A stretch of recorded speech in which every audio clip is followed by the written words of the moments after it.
रे गा रे नि सा गा नि पा रे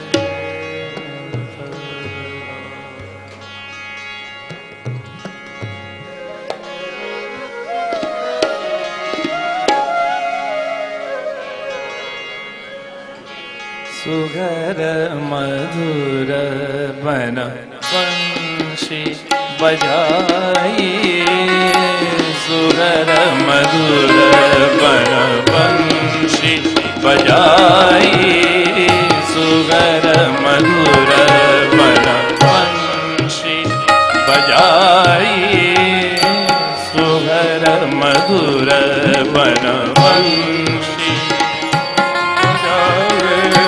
सुघर मधुर बन बंशी बजाई सुघर मधुर बन बंशी बजाई काम काज तज सब सखियाई सुघर मधुर बन बंशी बजाई सुघर मधुर बन बंशी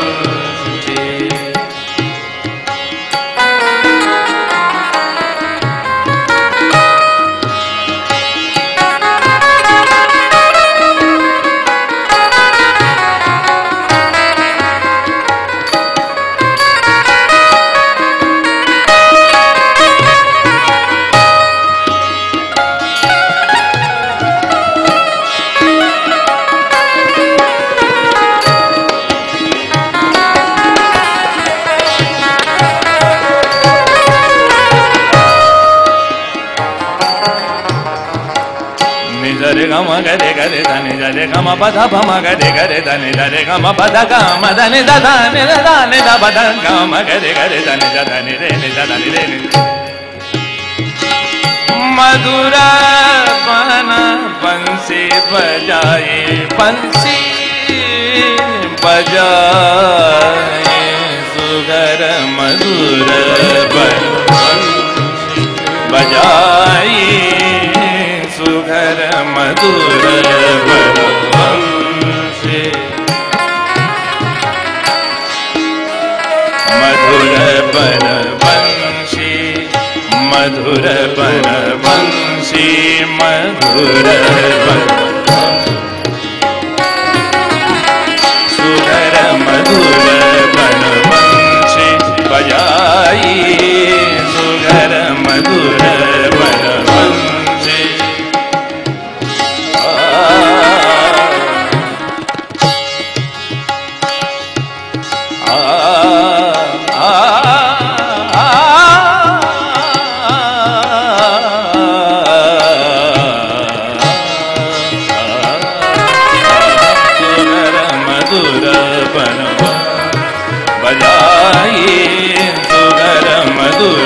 बन बंसी बजाई सुघर मधुर बन बंसी बजाई बन बंसी बजाई बन बंसी बन बंसी बन बंसी बजाई सुघर बन बंसी बजाई सुघर मधुर बन बंसी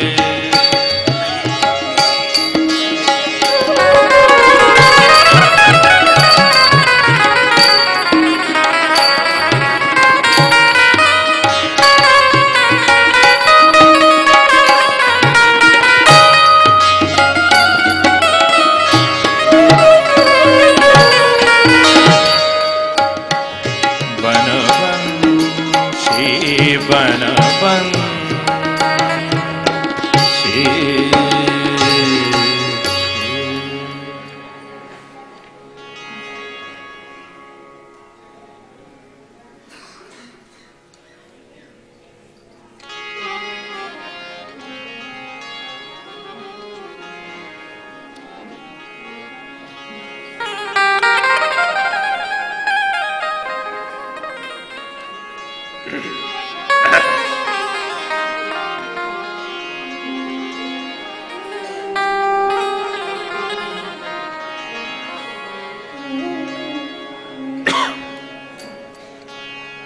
श्री राधे।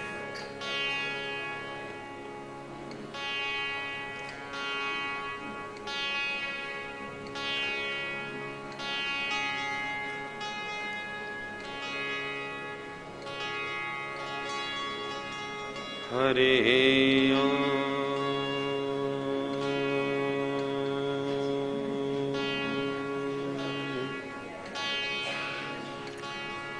नमः परमहंसास्वादित चरण कमल मकरंदाय भक्त जनमानस निवासाय श्री रामचंद्राय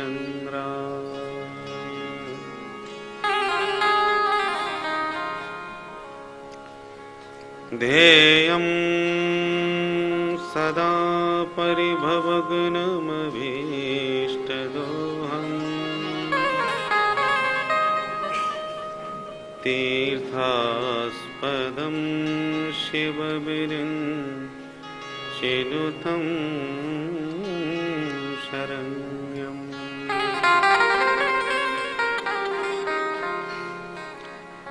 भृत्यार्तिहं प्रणतपाल भवाब्धिपोतम्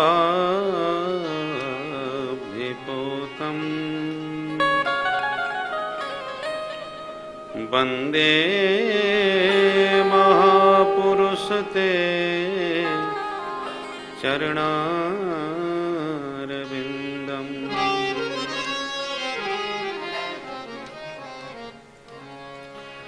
बंसी विभूषितकरान्नवनीरदाभात्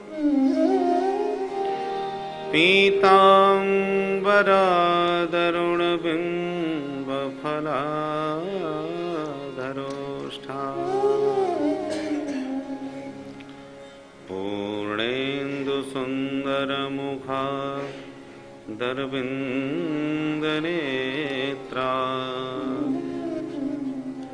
कृष्णात् परं किमपि तत्त्वमहं न जाने। नारायणं नमस्कृत्य नरं चैव नरोत्तमम् देवीं सरस्वतीं व्यासं ततो जयमुदीरयेत्।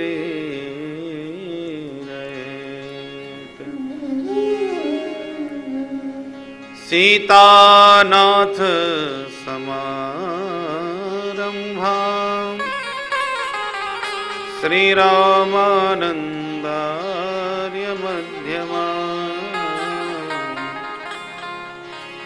अस्मदाचार्यपर्यन्तां वन्दे गुरुपरम्पराम्। गौराङ्गं रसमयं नित्यं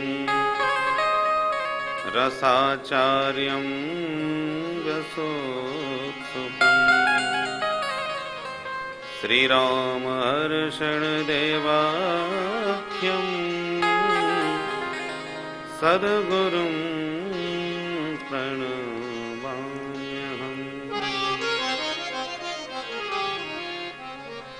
जय जय श्रीराधारमण जय जय नवल किशोर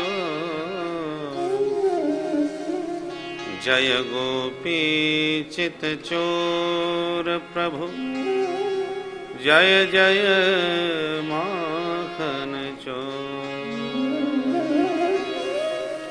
बोल वृंदावन बिहारी लाल की जय। श्री सद्गुरुदेव भगवान की जय। जय जय श्री राधे। जय जय राधा रमण हरि बोल। जय जय राधा रमण हरि बोल। हरि बोल। जय जय राधा रमण हरि बोल। राधारमण हरि बोल। जय जय राधारमण हरि बोल। जय राधारमण हरि बोल। जय जय राधारमण हरि बोल। जय जय राधारमण हरि बोल। जय जय राधारमण हरि बोल। जय जय राधारमण हरि बोल। जय राधारमण हरि बोल। जय जय राधारमण हरि बोल। हरि बोल। जय जय राधारमण हरि बोल। जय जय राधारमण हरि बोल। हरि बोल।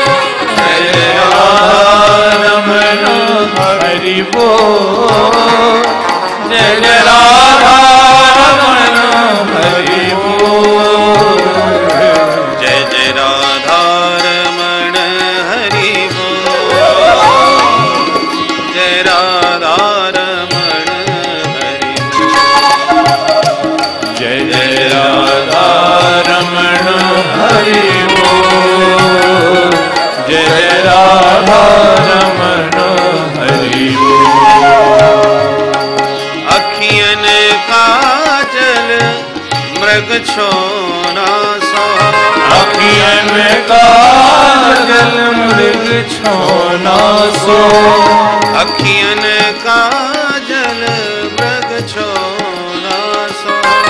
अखियन काजल मृग छोना सो। नख बेसर जादू टोना सो। नख बेसर जादू टोना सो। नख बेसर जादू टोना सो। दोनों रस के ओ दोनों रस के दोनों रस के भरे हैं कपोल। जय राधारमण हरि बोल। जय जय राधारमण हरि बोल। जय जय राधारमण हरि बोल।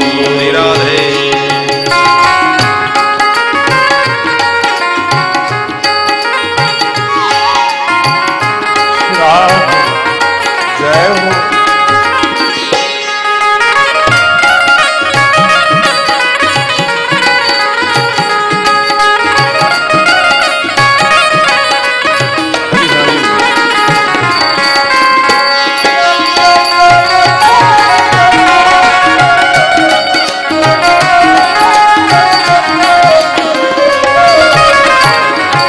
नवनागर किशोर नवल रसिया।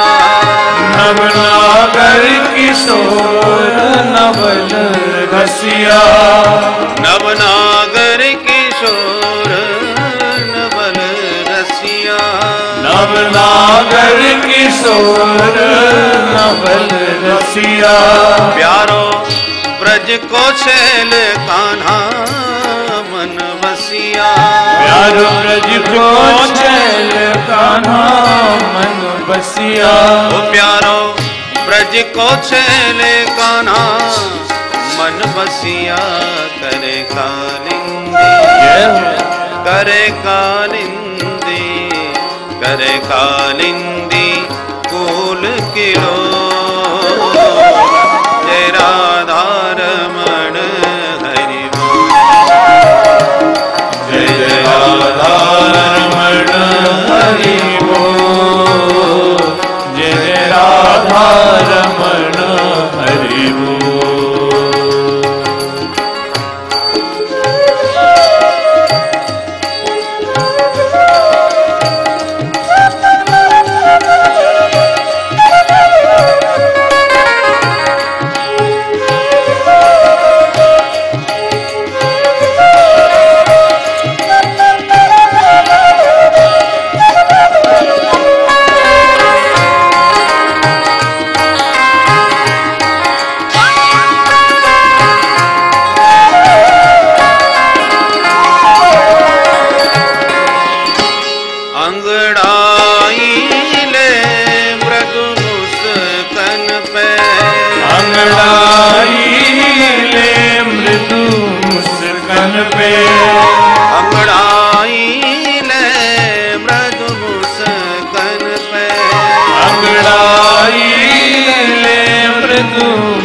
कन पे।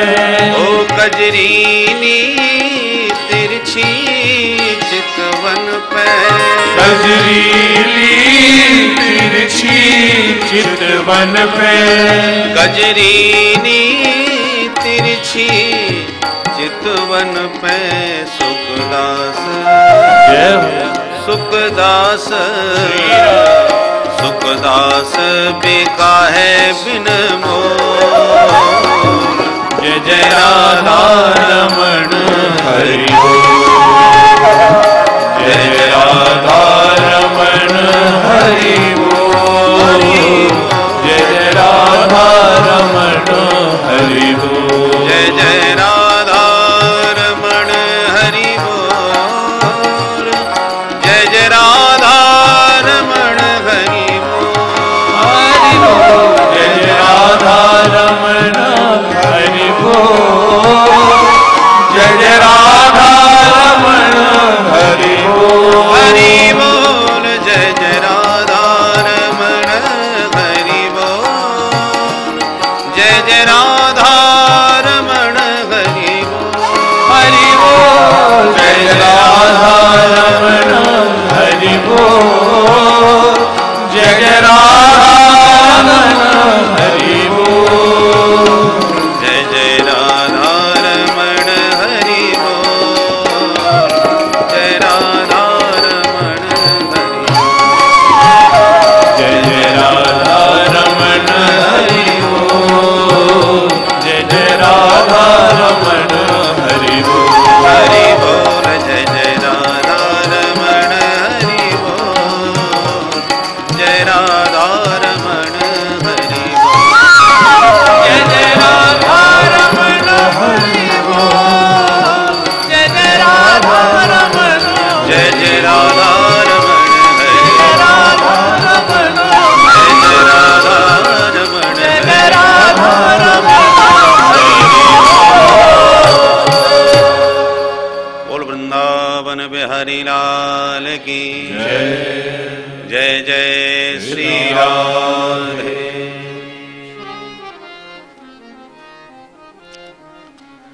ब्रह्मनद्यां सरस्वत्याम् आश्रमः पश्चिमे तटे। सम्याप्रास इति प्रोक्त ऋषीणां सत्रवर्धनः।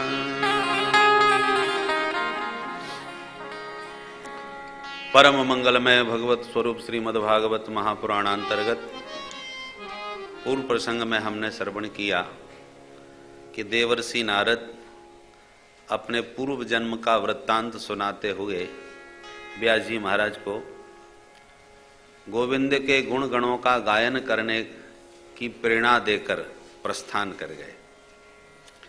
नारद जी के जाते ही व्यास जी को अपने जीवन की कमी का पता चल गया। ज्ञान की शोभा कब है, कर्म की शोभा कब है, जब वो भगवान से जुड़ा हुआ हो। अच्युत भाव वर्जित न तो ज्ञान की शोभा है न कर्म की शोभा है। और अभी तक मैंने प्रभु के गुण गणों का गायन, गोविंद के दिव्य चरित्रों का गायन कहीं भी किसी भी ग्रंथ में विस्तार से प्रधानता से नहीं किया है। तुरंत व्यास जी खड़े हो गए अपने सम्याप्रास आश्रम से। उनका आश्रम कहाँ है? बोले माता सरस्वती के तट पर। ब्रह्म नद्याम सरस्वत्याम आश्रमः पश्चिमे तटे। श्री बद्री विशाल में थोड़ा सा ऊपर चलकर माना जो गांव मिलता है, माना गांव में ही व्यास गुफा जिसको वर्तमान में कहते हैं, पास में ही गणेश गुफा है। उसी के नीचे भगवती सरस्वती का प्रवाह है जिसके ऊपर भीम पुल बना हुआ है। उसी पवित्र वातावरण का व्यास जी महाराज स्मरण कर रहे हैं कि सरस्वती नदी में व्यास जी महाराज ने स्नान किया और स्नान करने के बाद जैसे ही प्रभु का ध्यान किया, स्मरण किया, तो ध्यान करते ही दिव्य भागवत की भागीरथी हृदय में प्रवाहित होने लगी। भागवत की दिव्य ज्ञान गंगा हृदय में हिरोने लेने लगी। उमंग उठी, गाना प्रारंभ किया। व्यास जी महाराज गाते चले जा रहे हैं तो गणपति जी महाराज लिखते चले जा रहे हैं। और देखते देखते श्रीमद् भागवत महापुराण की यह पावन संहिता 18,000 श्लोकात्मक प्रकट हुई। अब यह पावन ग्रंथ जब प्रकट हो गया, जिसका दर्शन करके व्यास जी मुग्ध हो गए, बड़ा आत्मसंतोष मिला। व्यास जी महाराज ने इस दिव्य ग्रंथ का सृजन करने के बाद तो अपनी कलम ही तोड़ दी। बोले अब कुछ लिखने की आवश्यकता नहीं रहेगी, सब कुछ इसमें भर दिया। फिर विचार किया, इतना सुंदर पावन परमहंसों की संहिता ये प्रकट हुई है, तो सबसे पहले किसे सुनाऊं, किसे पढ़ाऊं? तो अपना बेटा याद आ गया, सुखदेव। पैदा होते ही परिव्राजक हो गया था, और वो तो न जाने कहां ध्यान समाधि लगाए बैठा होगा।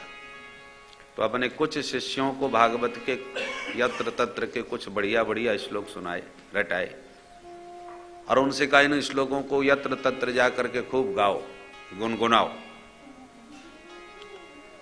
चेला सब जगह जगह गाते हुए घूमने लगे। जहां सुखदेव जी समाधिस्थ बैठे थे, वहां से गुनगुनाता हुआ एक शिष्य निकला, और वो श्लोक सुखदेव जी के कान में पड़ा, जिसमें भगवान की रूप माधुरी का वर्णन कर रहे हैं। वेणुगीत के अंतर्गत 10वें स्कंध के 21वें अध्याय का 5वां श्लोक बड़ी मस्ती से सुख गाते हुए चला जा रहे थे व्यास जी के शिष्यगण। वरहापीडम नटवर बपु कर्णयो कर्णिकारम बिभ्रदवास कनक कपिशम वैजयंती च माला रंध्राण वेणोरधर सुधया पूरयन् गोप वृंदै वृंदारण्यं स्वपदरमणं प्राविशद गीत कीर्ति। मोर पंख का मुकुट जिनके सिर पर सुशोभित है, नटवर वेश है, चिन्मय वपु है, पीतांबर लहराते, बंसी बजाते, गैया चराते, ग्वालों से घिरे हुए गोपाल वृंदा विपिन में प्रवेश पा रहे हैं।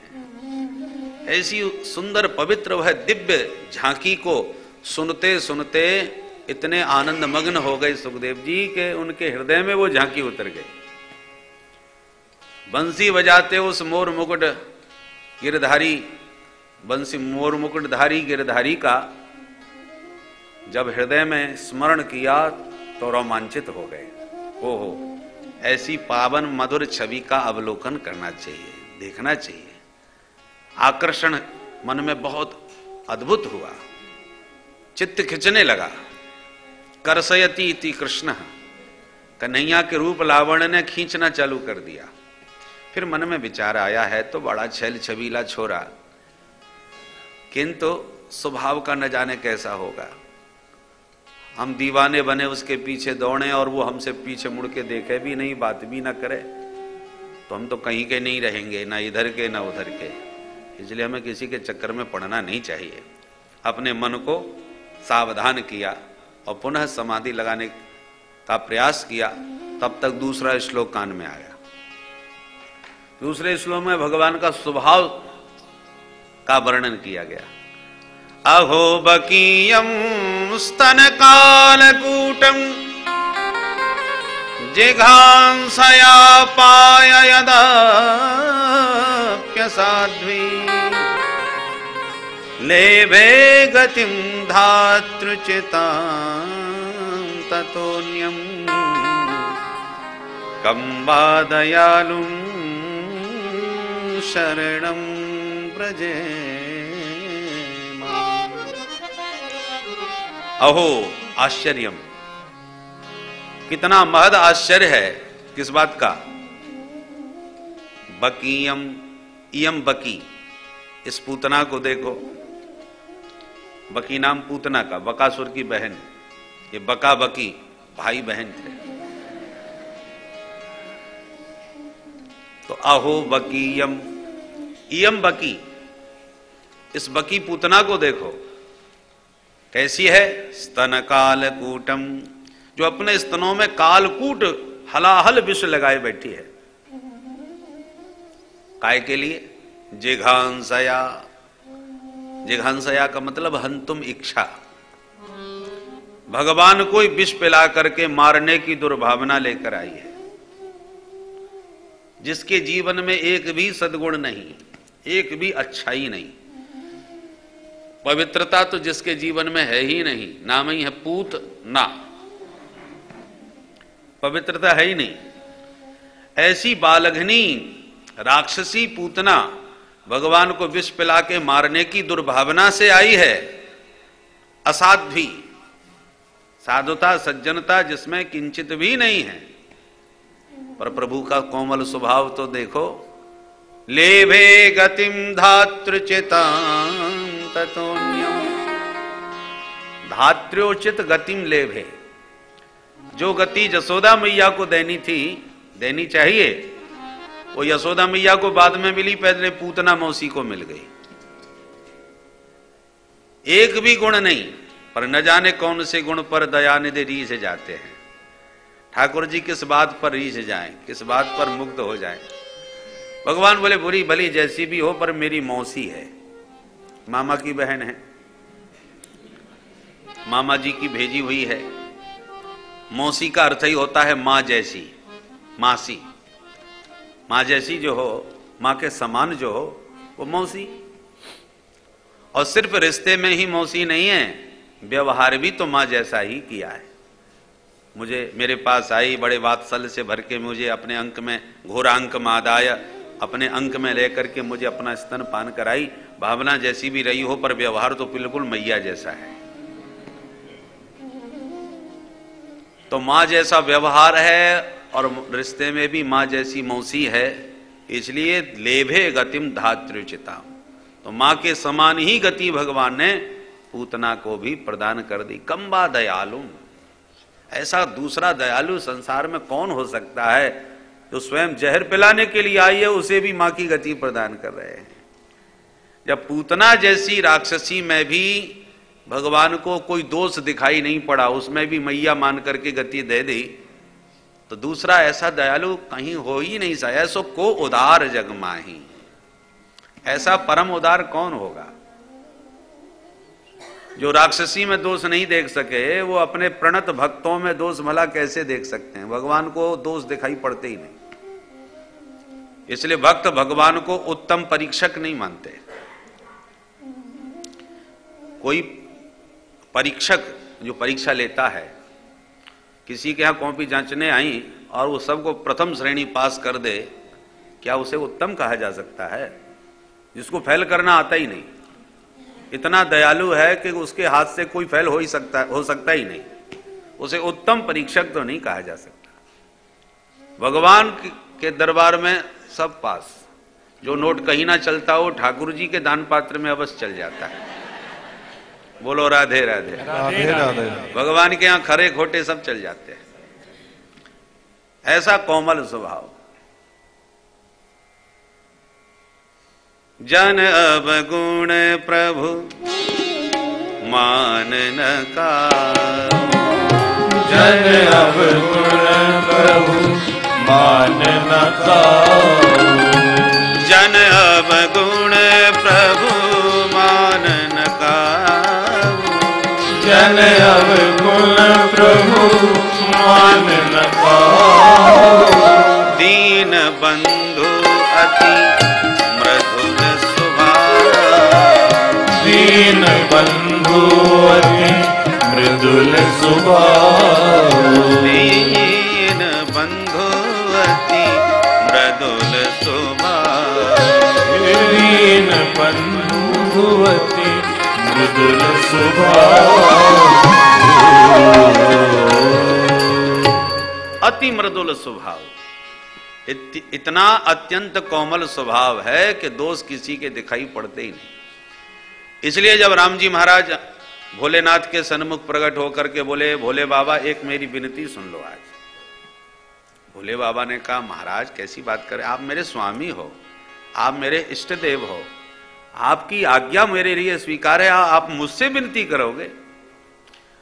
राम जी बोले, भोले बाबा आप मुझे अपना इष्ट मानते हो तो मैं भी तो आपको अपना इष्ट मानता हूं। परस्पर दो चकोर दो चंदा, दोनों एक दूसरे के चकोर भी हैं, दोनों एक दूसरे के चंद्रमा भी हैं। तो राम जी कहते हैं, भोले बाबा मैं आपको अपना नाथ मानता हूं इसलिए विनती कर रहा हूं। पर भोले बाबा कहते हैं, नहीं नहीं ना महाराज विनती मत कीजिए, मैं आपका दास हूं, आप मेरे स्वामी हैं, मुझे आज्ञा दीजिए। तो राम जी बोले, अब विनती मम सुनहु शिव जो मोह पर निज नेह, तो जाए विवाह शैल जही यह मोह मांगे देह। आप मेरे स्वामी हो इसलिए मैं आपसे विनती कर रहा हूं, यदि मुझ दास पर आपका स्नेह है तो एक मेरी विनती सुन लीजिए। अब विनती मम सुनहु शिव जो मोह पर निज नेह। जब शिव जी बोले, नहीं नहीं नहीं नहीं आप विनती मत कीजिए, मालिक हो मेरे, आज्ञा दीजिए। भगवान बोले, तो आज्ञा सुनिए, जाए विवाह शैल जाए। आज्ञा यह है कि तुरंत जाओ और भवानी से पार्वती जी से विवाह कर लो। कठोर तप कर रही हैं आपके लिए, मेरी प्रार्थना है या आज्ञा है, जो चाहो सो मान लो। यह मोह मांगे देव, मैं आपसे मांग रहा हूं, मुझे दीजिए। बोले बाबा ने कहा, प्रभु जब आपकी आज्ञा है तब तो स्वीकार करनी पड़ेगी। वचन दिया और भगवान अंतर्धान, भगवान निर्देश दे करके गए हैं, जाय विवाह शैल जय, और स्वीकार कर ली आज्ञा को। उसके बाद सप्तऋषियों को बुला के कहा, जरा परीक्षा लेके आओ, पार्वती जी की प्रेम परीक्षा लो। प्रश्न उठता है, जब साक्षात प्रभु ने तुम्हें आज्ञा दी है कि विवाह कर लो, तो भगवान ने सोच समझ के ही आज्ञा दी होगी, वो आपके अनुकूल ही होंगी, और आप वचन भी दे चुके, तो आप परीक्षा क्यों लेवा रहे हैं। भगवान भोलेनाथ कहते हैं कि इनके यहां तो खरे खोटे सब पास हैं, इनको कभी किसी का दोष दिखाई पड़ता ही नहीं, मेरे तो जीवन का सवाल है, इसलिए मैं परीक्षा लिए बिना विवाह नहीं करूंगा। अथवा यूं कहो कि भोले बाबा कहना चाहते हैं, ये पार्वती जी पूर्व में सती देवी थी, मैंने इनको बहुत समझाया कि राम जी मेरे परम सच्चिदानंद घन हैं, पर इनकी समझ में ही नहीं आया। राम जी जब नर लीला करते हुए वैदेही के विरह में विलाप करते हुए विचरण कर रहे थे बन बन, तो मैं इनको बहुत समझा रहा था ये केवल नर लीला है, और इनकी समझ में नहीं आ रहा था। बोले नहीं नहीं मैं कैसे मान लूं, आप इनको सच्चिदानंद कह रहे हो, न इनमें सत है न चित है न आनंद है, कहीं भी कुछ नजर नहीं आता। यदि आनंदमय होते तो ये रोते क्यों होते, ये तो भगवान सच्चिदानंद होते तो परमात्मा तो सर्वज्ञ होते हैं, इनको तो ये भी नहीं मालूम हमारी पत्नी कहाँ है, तो कैसे मान लूं ये सच्चिदानंद है। जिनको पत्नी का पता नहीं, विरह विलाप करते उनके विरह में व्याकुल हो रहे हैं, यदि ये सर्वशक्तिमान होते तो किसकी हिम्मत थी जो इनकी पत्नी का अपहरण कर लेता। तो कहीं से भी मुझे ये भगवान सच्चिदानंद नजर नहीं आ रहे, और आप इनको सच्चिदानंद कह के दंडवत कर रहे हो, मुझे तो कुछ समझ में ही नहीं आ रहा। भोले बाबा ने बहुत समझाया, परंतु सती जी की एक समझ में नहीं आया, तो भोले बाबा को कहना पड़ा, जो तुम्हारे मन अस संदेहु तो किन जाय परीक्षा लेहु। तुम्हारा संदेह यदि नहीं दूर होता मेरे समझाने पर, तो जाओ परीक्षा लेके देख लो। और सती जी इतना सब सुन करके भी विश्वास न करके परीक्षा लेने पहुंच गई। ठीक है परीक्षा लेके देखूंगी तब मानूंगी, और नहीं मानी, परीक्षा लेने पहुंच गई, और अंत में सीता मैया बन करके मार्ग में खड़ी हो गई। जानकी जी के लिए ढूंढ रहे हैं, उन्हीं के विरह में रो रहे हैं, मैं वही बन के आ जाती हूं। जब सीता मैया बन के खड़ी हो गई मार्ग में, तो राम जी जो एक क्षण पहले हे खगमृग हे मधुकर श्रेणी करके विलाप कर रहे थे, अश्रुपात कर रहे थे, और जहां सती जी को सीता जी के वेश में देखा, तुरंत आंसू पहुंच करके मुस्कुरा के बोले माता जी प्रणाम। कहां वृषकेतु? बोले बाबा को अकेला छोड़ करके विपिन अकेले का फिरऊ के ही हेतु, ये जंगल में अकेली अकेली कहां घूम रही हो भोले बाबा के बिना? अब तो सती जी का बुरा हाल हो गया। हे भगवान, ये तो सचमुच नाटक कर रहे थे, मैं तो इनको विरही समझ बैठी। तब विश्वास हुआ कि नहीं, सचमुच ये सर्वज्ञ हैं। एक सेकंड भी नहीं लगाया पहचानने में, देखने में ये कौन है क्या है, समाधि नहीं लगानी पड़ी, एक क्षण में भगवान ने पहचान लिया, ये सर्वज्ञता बता दी।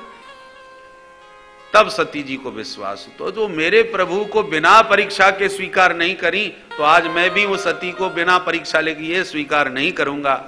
इसलिए सप्तऋषियों से कहा, राम जी ने कहा विवाह करूंगा पर परीक्षा लेने के बाद।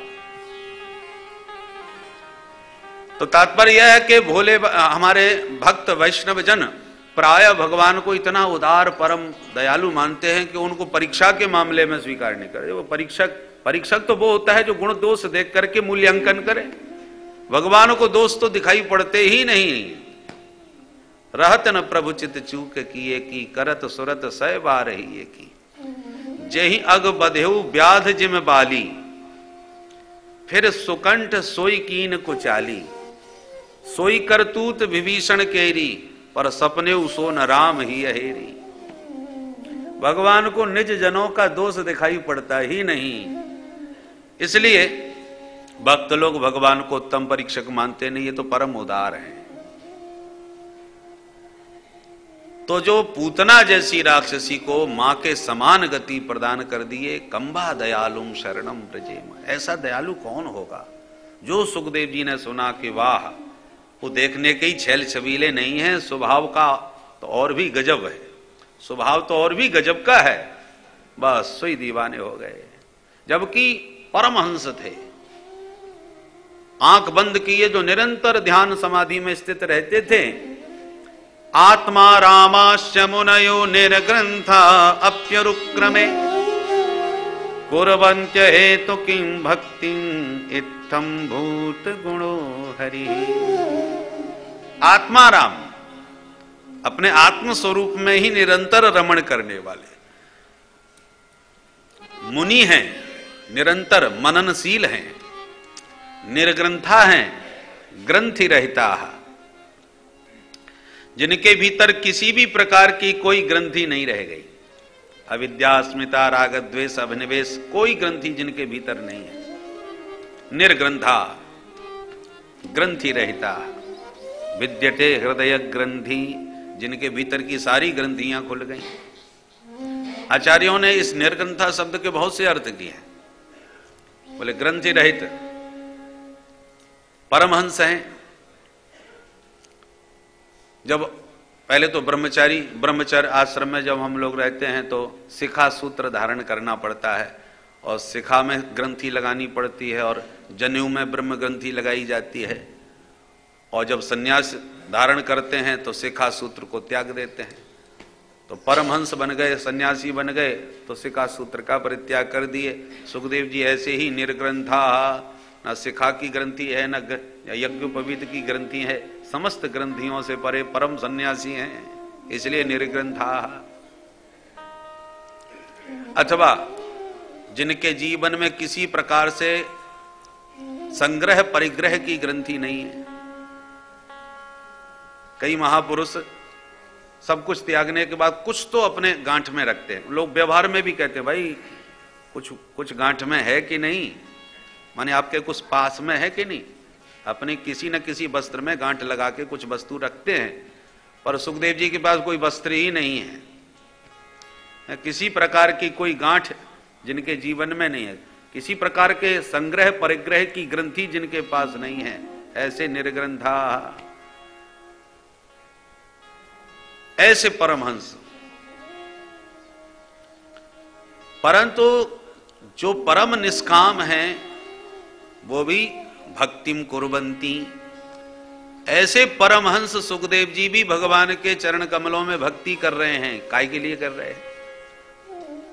कुर्वन्त्य हेतुकीम भक्तिम, बोले उनको कुछ चाहिए नहीं, अहेतुकीम भक्तिम कुर्वन्ति, बिना किसी प्रयोजन के, बिना किसी कामना के भगवान का भजन कर रहे हैं, भगवान की भक्ति कर रहे हैं। कारण क्या है? जब कोई इच्छा ही नहीं, कोई भगवान से चाह नहीं, अहेतुकी है, भाव है, तो फिर भक्ति क्यों करते हैं? बोले इत्थम भूत गुणो हरि, हरि के गुण ही इतने सुंदर लगते हैं, हरि के चरित्र ही इतने प्यारे लगते हैं कि उनको गाए बिना रहा नहीं जाता, उनको भजे बिना रहा नहीं जाता। ये भगवान के गुणों का चमत्कार है कि भगवान से कुछ चाहिए नहीं, परम निष्काम हैं, परंतु फिर भी गाए जा रहे हैं, क्योंकि उनको गाए बिना, उनके चरित्र का गाए बिना रहा नहीं जा रहा।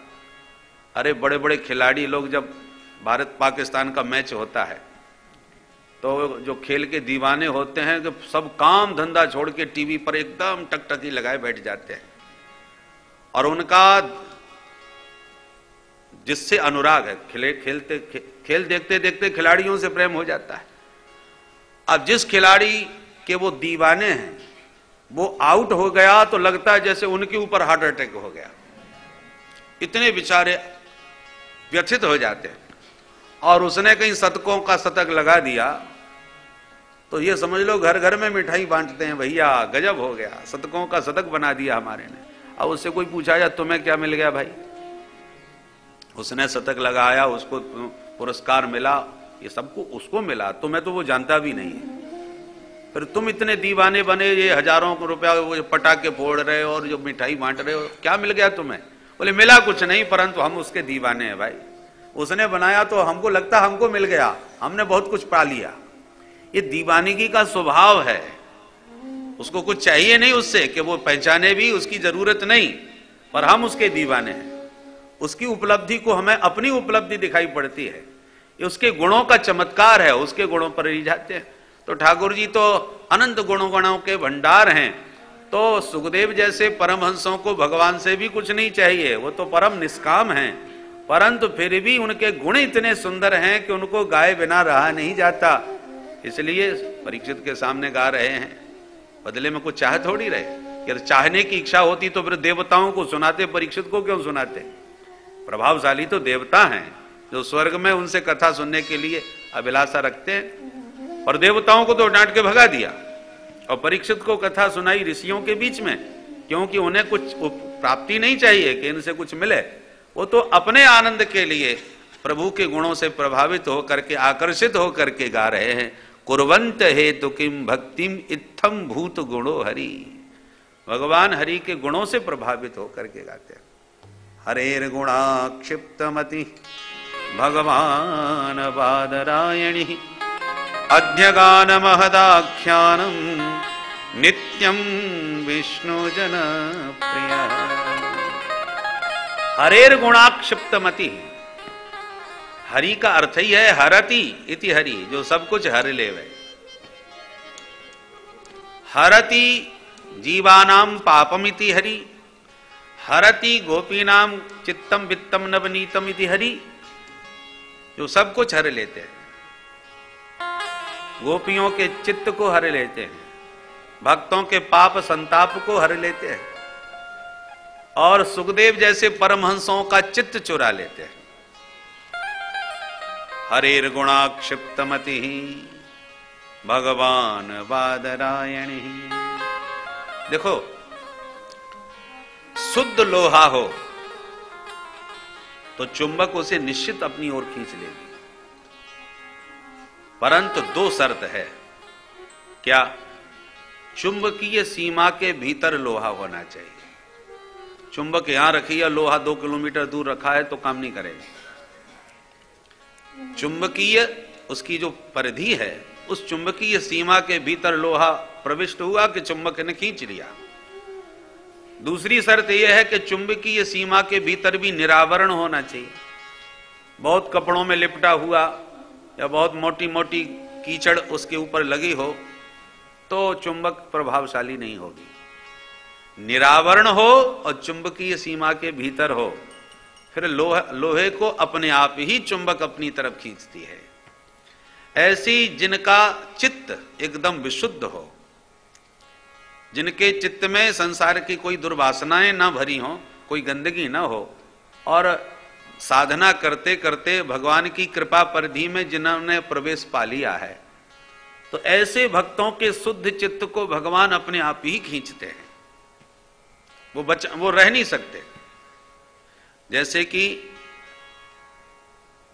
राम नाम वही है, हम भी भजते हैं, सब संसार भजता है, परंतु भरत जी के शुद्ध चित्त से आर्त भाव से जब राम का शब्द निकलता है, राम राम कह के वो सांसें लेते हैं। राम जी के विरह में जब चित्रकूट यात्रा पर जा रहे थे तो उनके राम नाम उच्चारण मात्र से पाषाण भी द्रवीभूत हो जाते थे, पत्थर पिघल जाते थे। इतना दिव्य भाव उनके भीतर राम जी का भरा हुआ था, ऐसा अनुराग उनका राम शब्द में था। तो राम शब्द वही है, पर उच्चारण करने का अपना अपना पात्रता है। भरत जी के राम नामोच्चारण में अलग ही चमत्कार है। वो चमत्कार हमारे कहने में नहीं है, क्योंकि वह स्थिति हमारी नहीं है। संगीत में राग रागनी वही हैं, पर जो स्वर सिद्ध संगीतकार जो होते हैं, एक एक स्वरों की जिन्होंने अद्भुत साधना की है, वो अपने उसी राग को संगीत के स्वरों की साधना के बल पर गा करके मेघ मलार गा के पानी बरसा दें, दीपक राग गा करके दीपक जला दें। ये चमत्कार था और लोगों ने प्रत्यक्ष देखा। तो संगीत भी वही है, स्वर भी वही है, राग भी वही है, परंतु यदि स्वर की साधना ठीक नहीं है तो वो प्रभाव नहीं होगा। और जितना वह स्वर का साधक सच्चा होगा, उसके गायन में उतना ही जबरदस्त प्रभाव होगा। जिसने जितनी स्वर की सिद्धि की हो, जितना स्वर को शुद्ध बनाया हो, उसके अनुसार उसका प्रभाव पड़ता है। उसी प्रकार भगवत भजन करते, भगवान का ध्यान चिंतन करते करते साधक का चित्त जितना शुद्ध होता चला जाता है, उसमें उतना ही अधिक भगवान का अनुराग जागृत होने लगता है। भगवान की रूप माधुरी का, गुण माधुरी का उतना ही जबरदस्त उस पर प्रभाव पड़ता है। तो जैसे चुंबक शुद्ध लोहे को खींचती है, ऐसी गोविंद के चरित्र और रूप माधुरी शुद्ध चित्त को खींचती है। यदि चित्त अशुद्ध होगा तो वो प्रभाव नहीं पड़ेगा जैसा पड़ना चाहिए। भगवान के दिव्य गुण हम भी गाते हैं और सुनते हैं, परंतु सुखदेव जी 2 श्लोकों में ही दीवाने होकर के भागे चले गए, क्योंकि उनका चित्त एकदम विशुद्ध है। कहीं कोई संसार की दुर्वासना, किसी भी प्रकार की मलिनता उनके मन में, चित्त में नहीं है, इसलिए एक बार में ही दीवाने हो गए और खिंचे चले गए। हरेर गुणाक्षिप्त मति ही। और जाकर के बोले भैया बड़े प्यारे श्लोक सुनाए, जरा 2-4 और गुनगुनाओ।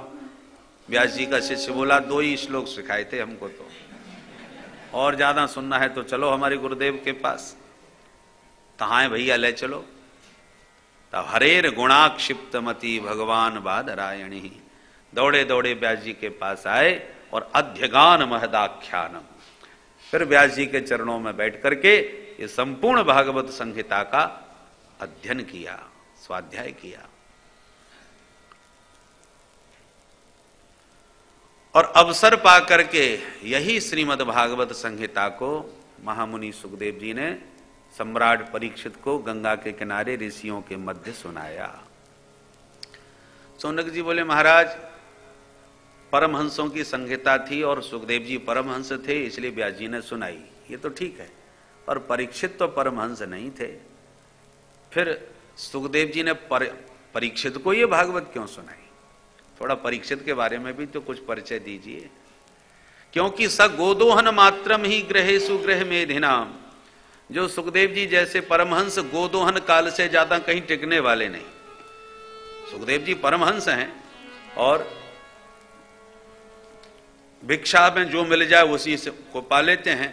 और भिक्षा में भी गृहस्थ के घर में जाएंगे, भिक्षाम देही आवाज लगाई, और जितनी देर में गाय दोहली जाती है उतनी देर तक टिकते हैं। यदि भिक्षा मिली तो पा ली, नहीं मिली तो आगे बढ़ लिए। गोदोहन काल से अधिक किसी गृहस्थ के घर रुकते नहीं। तो स गोदोहन मात्रम ही ग्रहेसु ग्रह मेधिनाम, ऐसे परम वीतराग परमहंस सुखदेव जी 7 दिन तक परीक्षित के सामने कथा कैसे कहते रहे? परीक्षित में ऐसी क्या विशेषता थी? और परीक्षित भी भूमंडल के सम्राट हैं, उनको 7 दिन का समय कैसे मिल गया कथा सुनने के लिए? कृपा करके परीक्षित का चरित्र गाएं। तब यहां से फिर परीक्षित का परिचय सूत जी महाराज देने लगे। परीक्षित भी कोई सामान्य महापुरुष नहीं। यदा मृधे कौरव सृंजयाना वीरे स्वथो वीर गतिम गतेषु ब्रकोदरा विद्ध गदा विमर्श भग्नो दंडे धृतराष्ट्रपुत्रे भग्नोरुदंडे धृतराष्ट्रपुत्रे। सूत जी कहते हैं ऋषियों, जब महाभारत के समरांगण में समस्त कौरव मारे गए, अंतिम युद्ध भीम और दुर्योधन के बीच हुआ और उस युद्ध में भीमसेन ने दुर्योधन की जंघा को तोड़ दिया। भग्नोरुदंडे धृतराष्ट्रपुत्रे, धृतराष्ट्रपुत्र दुर्योधन का जब उरुदंड भेदन कर दिया, जंघा को तोड़ दिया और मूर्छावस्था में रणभूमि में छोड़ करके विजय का शंख बजाते पांडव अपने शिविर में गए। भगवान बोले, भाई आज विजयोत्सव मनाएंगे हम लोग, ये शिविर में नहीं सोएंगे, चलो चल करके कहीं अन्यत्र धूमधाम से उत्सव मनाएं। तो पांडव जिस शिविर में सोया करते थे, उस शिविर से भगवान पांडवों को निकाल के कहीं अन्यत्र ले गए और पांडवों की उस रिक्त सैया पर, सुनी पड़ी हुई सैया पर द्रौपदी के 5 बेटा आके सो अपने अपने पिता की सैया पर।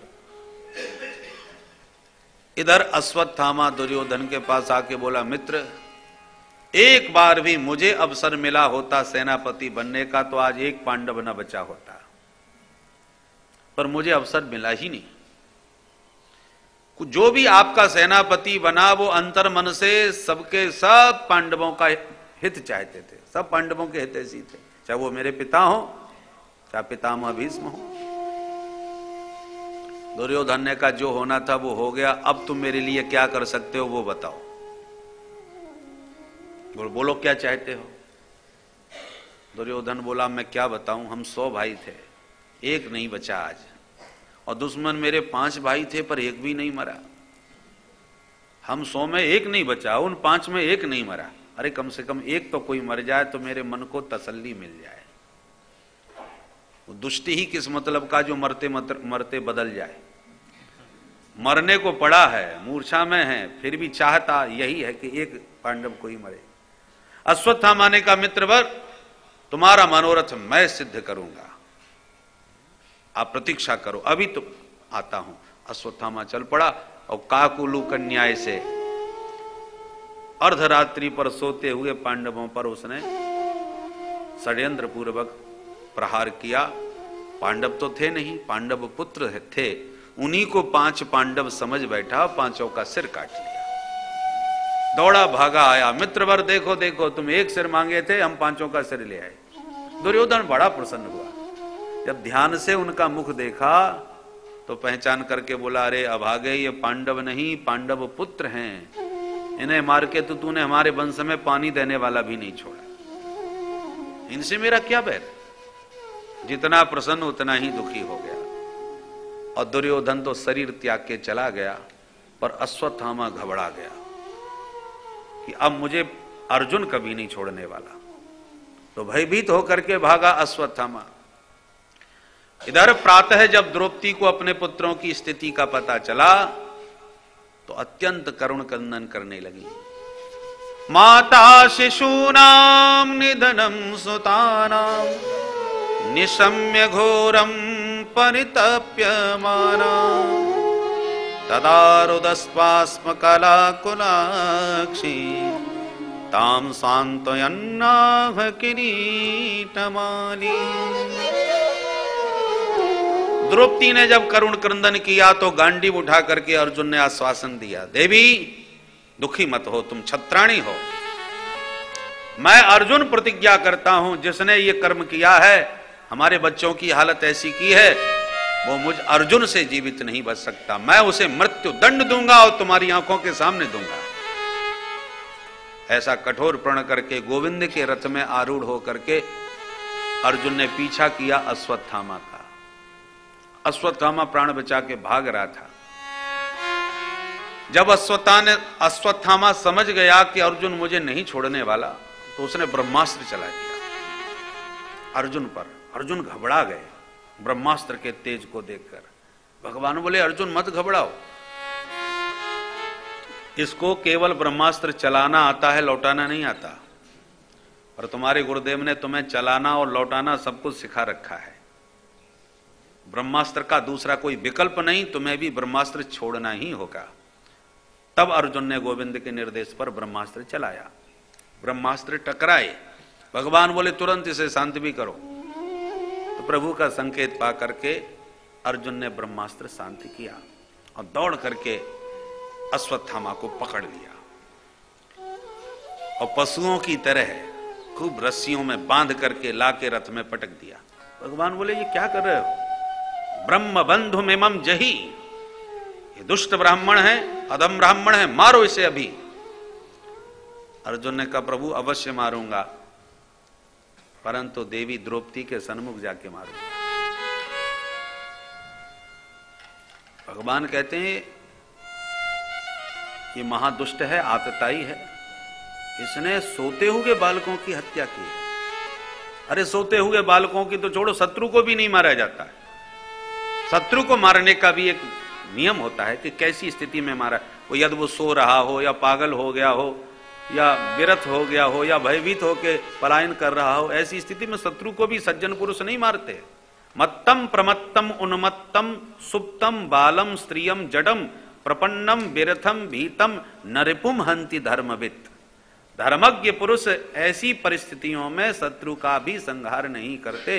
इसने सोते हुए बालकों को मारा है, इसलिए मारो इसे अभी। अर्जुन ने कहा छोड़ने वाला नहीं हूं, पर द्रौपदी के सामने मारूंगा ताकि उसके हृदय को शांति मिले। और घसीट करके ले जा करके द्रौपदी के सामने खड़ा कर दिया अश्वत्थामा। ये रहा हत्यारा, देवी द्रौपदी देखो और बोलो इसे क्या दंड देना चाहती हो, क्या सजा दी जाए। जैसी द्रौपदी की दृष्टि अश्वत्थामा पर पड़ी, दौड़ करके तुरंत उनकी रस्सियां खोलने लग गई। मुच्यता मुच्यता में स ब्राह्मणो नितराम गुरु। ए समुच्यताम, मुच्यताम, महाराज इसे छोड़ दीजिए, छोड़ दीजिए। क्यों? बोले ब्राह्मण देवता है, ब्राह्मणो नितराम गुरु। ब्राह्मण सब प्रकार से पूजनीय होता है। और सिर्फ ब्राह्मण ही नहीं है, तुम्हारे गुरुदेव का बेटा भी है। आत्मा वही जायते पुत्र है, बेटा है तो ये भी तो गुरु के समान ही है। सएस भगवान द्रोण प्रजारूपेण वर्तते। इस समय तुम्हारे गुरुदेव अपने पुत्र के रूप में तुम्हारे सन्मुख खड़े हुए हैं और आप उनके साथ इतना क्रूर व्यवहार कर रहे हैं। कदापि ये उचित नहीं है। देखने वाले सब स्तब्ध हैं और आश्चर्यचकित हैं। भगवान द्रौपदी से इसलिए अत्यंत प्रेम करते हैं कि द्रौपदी परम धर्ममय है। अन्यथा जिसके 5-5 पुत्रों की जिसने हत्या की हो और वो हत्यारा पकड़ा जाए और उसके सामने, उस मां के सामने खड़ा किया जाए, इसी ने तुम्हारे रात में सारे 5 बच्चों का वध किया, वो मां कभी उस हत्यारे पर दया कर सकती है भला? कदापि नहीं। परंतु ऐसी स्थिति में भी द्रौपदी पूरे धर्म का पालन कर रही हैं। धर्म के अनुसार, शास्त्रानुसार ब्राह्मण का वध उचित नहीं है, उस पर भी ये गुरु पुत्र है, इसलिए कदापि ये संभव नहीं है कि हम इसका वध करें। धर्म इसकी आज्ञा नहीं देता। तीसरी बात, तुम्हारे गुरुदेव तो नहीं रहे, अब जो तुम्हारी गुरु माता है वो अपने इसी बच्चे का मुंह देख करके जीवित है, अपना जीवन धारण किए है। इसको भी तुम समाप्त करोगे तो तुम्हारी गुरु माता का क्या हाल होगा, ये सोचिए। मेरे पुत्र नहीं रहे पर मेरे पति तो मेरे पास हैं, पर जो अपने पति को खो चुकी है रणभूमि में, सिर्फ बेटे का मुंह देख करके जिंदा है, उसे भी तुम छीन लोगे, समाप्त कर दोगे, तो तुम्हारी गुरु माता का क्या हाल होगा, ये सोचिए। मैं नहीं चाहती कि आज जो पुत्र के शव पर मैं विलाप कर रही हूं, कल तुम्हारी गुरु माता का भी इसके सामने वही हाल ना हो। मारोदी दस्य जननी गौतमी पति देवता यथा हमृत वत्सारता रोदम यश्रु मुखी मुहु। इसलिए अस्य जननी मारोदी, इसकी मां मेरी तरह विलाप न करे, इसलिए मेरी दृष्टि से इनका कदापि वध करना उचित नहीं होगा। द्रौपदी के धर्ममय, न्यायमय और करुणा से परिपूर्ण वचन सुन करके तो भगवान गदगद हो गए। सूत जी महाराज ने भी 6 विशेषण दिए द्रौपदी के वचनों में। धर्मम न्यायम सकरुणम निर्व्यलीकम समम महत। द्रौपदी के वचन धर्म संगत हैं, न्याय संगत हैं, करुणा से परिपूर्ण हैं, निर्व्यलीकम माने निष्कपटम, किसी प्रकार का छल कपट उसमें नहीं है, समता से परिपूर्ण है। इस प्रकार के वचनों को सुनकर के युधिष्ठिर जी बड़े प्रभावित हो गए। वो धर्मावतार है। देवी द्रौपदी, धर्म के अनुसार तुम बिल्कुल ठीक कह रही हो, और संकट में ही धर्म की परीक्षा है। विपत्ति काल में भी जो धर्म की रक्षा करे, बहुत कठिन काम है। नहीं तो थोड़ी सी विपत्ति आई, धर्म का त्याग कर देते हैं, परंतु विपत्ति में भी जो धर्म का पालन करे वो पक्का धर्मात्मा तो वही है। धर्मो रक्षति रक्षितः। जो निष्ठापूर्वक इस प्रकार से धर्म की रक्षा करते हैं, वो दिव्य धर्म उनकी रक्षा करता है। जब पंचवटी पर माता जानकी जी बिल्कुल अकेली थी, राम जी जा चुके थे मृग का अन्वेषण करते, और हा लक्ष्मण की ध्वनि सुनकर के किशोरी जी ने बेबस कर दिया लक्ष्मण जी को भी जाने के लिए, और बिल्कुल अकेली रह गई। लक्ष्मण जी सावधान करके गए हैं कि मां इस कुटिया के इस परिधि से बाहर मत निकलना। और उसी समय दुष्ट दशानन पहुंच गया साधु बन करके, भिक्षाम देई। अब माता जानकी जी के सामने बड़ा धर्म संकट आ गया कि एक भिक्षुक एक गृहस्थ के दरवाजे से बिना कुछ प्राप्त किए चला जाए, ये धर्म विरुद्ध है, गृहस्थ धर्म के विपरीत है। कोई भी भिक्षु गृहस्थ के घर से विमुख नहीं जाना चाहिए। और जब पुष्प वाटिका में राम जी जानकी जी का दर्शन करके पुलकित हो रहे थे, उस समय लक्ष्मण जी से यही बात कह रहे थे कि लक्ष्मण भैया, बहुत से ऐसे बहुत कम नर हैं जिनका चित्त इतना शुद्ध हो कि कुपंथ पर कभी जिनका मन जाता ही ना हो, जिनके घर के दरवाजे से कभी कोई भिक्षुक विमुख ना गया हो। ये सब स्मरण कर रहे थे। तो किशोरी जी ने सुना है कि राम जी, रामो विग्रहवान धर्म, राम जी मेरे धर्म के विग्रह हैं और मैं उनकी धर्म पत्नी हूं, तो धर्म की रक्षा करना मेरा प्रथम कर्तव्य है। तो ये साधु यदि विमुख चला गया तो धर्म की मर्यादा भंग हो जाएगी।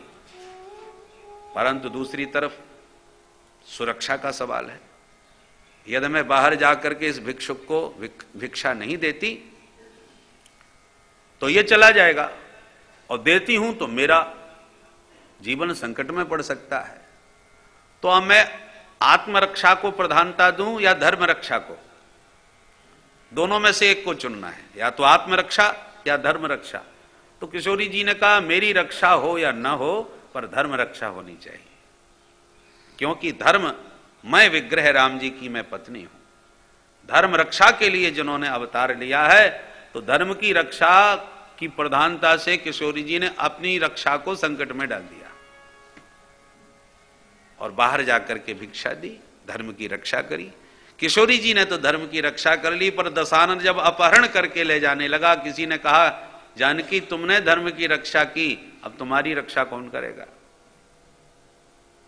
किशोरी जी कहती हैं जिस धर्म की हमने रक्षा की है वही धर्म हमारी रक्षा करेगा। और उस धर्म रक्षा के बल का चमत्कार देखिए कि जिस दशानन के भय से सारा विश्व कांपता है, चलत दशानन डोलत अवनी, जिसके चलने से धरती डमाडोल होती है, जिसके प्रभाव से सारा विश्व प्रभावित है, उसी के घर में, उसी की वाटिका में रह करके किशोरी जी उसे खद्योत के समान कह करके ललकार देती हैं, फटकार देती हैं। ये आत्मबल धर्म रक्षा का है कि मैंने धर्म की रक्षा सच्चे मन से की है तो वही धर्म सदा मेरी रक्षा करेगा, ये विश्वास है, ये बल है। तो दशानन को डांट रही है उसी के घर में बैठकर, जबकि दशानन का साम्राज्य कोई साधारण नहीं था। किशोरी जी का हरण करके जब दशानन आता है और किशोरी जी को वाटिका में बैठा करके विश्राम कक्ष में चला जाता है, और जैसी दशानन ने विश्राम किया उसी वक्त ब्रह्मा जी के वेद पाठ का समय हो जाता है। दशानन बड़ा वेद पाठी विद्वान भी था, तो उसको सामान्य ब्राह्मणों का वेद पाठ पसंद नहीं आया, तो ब्रह्मा जी की ड्यूटी लगा दी कि तुम नित्य प्रति आया करो, मुझे वेद पाठ सुना के जाया करो। बेबस हुए विधाता बेचारे प्रतिदिन ड्यूटी लगाने आते हैं, समय पर आते हैं, वेद पाठ सुना के चले जाते हैं। तो जो समय निर्धारित था ब्रह्मा जी तो उस निर्धारित समय पर आ गए, और जैसी दरबार में बैठ करके अपना वेद पाठ प्रारंभ किया, गणानान्त्वा गणपति गुं हवामहे प्रियाणान्त्वा प्रियपति गुं हवामहे निधीनान्त्वा निधिपति गुं हवामहे बसो मम आहमजानि गर्भधमा त्वमजासि गर्भधम्मा। सस्वर वेद पाठ श्री वेद विधाता ब्रह्मा कर, विधाता का वेद पाठ का क्या कहना महाराज। अब ब्रह्मा जी ने वेद पाठ चालू किया, आवाज कान में पड़ी तो चपरासी रावण का भीतर से भागा भागा आया और ब्रह्मा जी को भरे दरबार में डांटता हुआ कहता है, ब्रह्मा ये वेद पाठ का समय नहीं है, चुपचाप बाहर जाकर के शांति से बैठ जाओ। ब्रह्मन नद्धयन सनई समय तूषणी बहिस्थीयता, फटकार दिया ब्रह्मा जी को, और भरे दरबार में सबके बीच में, सारे दरबार में सन्नाटा छा गया। हरे राम राम, एक चपरासी साधारण और विधाता ब्रह्मा से इस प्रकार बोल रहा है कि चुपचाप जाके बाहर बैठो, कैसा समय आ गया साहब। अब ब्रह्मा जी की महिमा को ये मूर्ख चपरासी क्या समझेगा, पर बृहस्पति आदि बड़े बड़े दिग्गज लोग दरबार में बैठे थे। बृहस्पति जी से तो रहा नहीं गया, पड़ोसी के कान में कहने लगे, क्या जमाना आ गया, कितना विधाता की महिमा की दुर्दशा देखो, यहां पर एक चपरासी कैसे उनसे बोल रहा है। तो बृहस्पति जी ने जैसी पड़ोसी से काना फूसी करी, कुछ कहने लगे, रहा नहीं गया कहे बिना, तो चपरासी के कान में कुछ आवाज सुनाई पड़ गई। सो बृहस्पति जी को ही भटकार दिया, ए मूर्ख बृहस्पति, ये तेरी इंद्र की सभा नहीं है, शांति से बैठ। स्वल्पम जल्प बृहस्पते जड़मते नैसा सभा वज्रेण, ये तेरे वज्रधारी की सभा नहीं है। स्वल्पम जल्प, धीरे धीरे बात करो, शांत रहो। अब तो बृहस्पति जी से जड़मती कह रहा है, मूर्ख कह रहा है। सारी सभा में आश्चर्य छा गया, ये उसको हो क्या गया, ये सबको डांट रहा है। नारद जी बोले, वीणा के स्वर छेड़ूंगा तो इसकी बुद्धि थोड़ी शांत हो जाए, फिर इससे पूछा जाए कुछ, संगीत सुनकर के शायद इसका मन कुछ प्रसन्न हो जाए। तो जैसे ही नारद जी ने वीणा के स्वर छेड़े तो नारद जी को ही भटकार दिया, वीणाम संघर नारद, नारद वीणा नीचे रख दो। सो नारद जी भी शांत हो गए, तो बहुत ही गर्म है भाई। तुम्बरू गंधर्व नारद जी से बहुत अच्छे, नारद जी का तुम्बरू का बहुत अच्छा जोड़ा है, प्राय घूमते रहते हैं। तो तुम्बरू गंधर्व ने कहा, देखो मेरा दरबारी राग ऐसा बढ़िया गुनगुनाऊंगा, इसका मन झूम जाएगा। और जैसे ही उसने आलाप भरना प्रारंभ किया, सो डांट दिया, अलापम अलम तुम्बरो, ए तुम्बरू आलापकारी बंद करो। तो जो भी कुछ कोई कहने का करने का प्रयास करता है उसी को ये फटकार देता है। अंत में सारी सभा ने हाथ जोड़ के प्रार्थना करी, भैया जी आज आपका मूड इतना खराब क्यों है, हुआ क्या। हम लोग नित्य दरबार में आके अपनी अपनी हाजिरी देते हैं, दशानन का दरबार है और तुम सबको डांटे जा रहे हो, हुआ क्या। तब कहता है, जानकी जी का हरण करके अभी अभी महाराज श्री पधारे हैं और विश्राम कक्ष में गए हैं, जो खबरदार किसी ने उनके विश्राम में विक्षेप डाला तो किशोरी जी के सीता रल्लक भल्ल भग्न हृदय स्वस्थो न लंकेश्वर, इस समय महाराज लंकेश्वर किशोरी जी के विशाल केस जो हैं, अद्भुत जो सुंदर केश हैं, वो भल्ल के समान, भाले के समान हमारे महाराज लंकेश्वर के चित्त में छुपे हुए हैं। इसलिए वो अस्वस्थ हैं, वो विश्राम में हैं। इसलिए खबरदार जो किसी ने विक्षेप डाला तो। ये रावण का ऐश्वर्य है।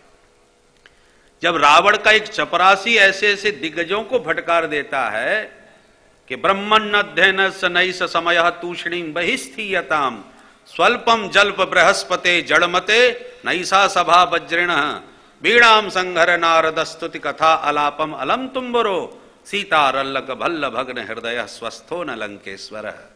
ये लंकेश्वर का प्रभाव ऐश्वर्य है कि बड़े बड़े दिग्गज उसके यहां हाजिरी लगाने आते हैं।